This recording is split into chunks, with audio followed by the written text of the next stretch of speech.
Finally साथीहरु नेपालले युएलाई 8 विकेटले हराएको छ र बब्बाल कमब्याक गरेको छ। यो भन्दा अघिल्लो म्याचमा नेपालले नराम्रो हार बेहोर्नु परेको थियो भने यो चोटी चाहिँ युएलाई कडा जवाब दिएको छ नेपालले।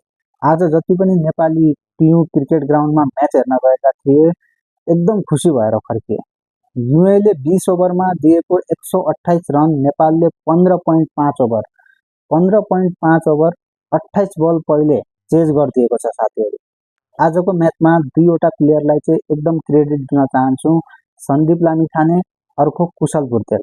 सन्दीप लामिछानेले बोलिङमा कमाल देखाए भने कुशल भुर्तेलले ब्याटिङमा कमाल देखाए। सन्दीप लामिछाने 4 ओभरमा 3 विकेट दिएर 6 रन मात्र दिन्छन् र यति मात्र होइन, एउटा ओभर त मेडन पनि गराइदिन्छन्, 1 रन पनि दिँदैन। अर्कोतिर कुशल भुर्तेल, ओपनर आएका कुशल भुर्तेल 57 बोलमा 84 रन नट आउट जान्छन् र म्याचलाई जिताएर जान्छन्। आज नेपालले बब्बाल खेलेको छ, फ्यानहरुलाई एकदम खुसी पारेको छ। अर्को कुरो, आज नेपाल जित्नको एउटा रिजन के छ भने यो भन्दा अघिल्लो म्याचमा चाहिँ नेपालले के गल्ती गरेको थियो त? यो भन्दा अघिल्लो म्याचमा नेपालले टस जितेर ब्याटिङ चुज गरेको थियो, त्यहाँ त्यो गल्ती गरेको थियो। तर आज त्यो गल्ती भएन।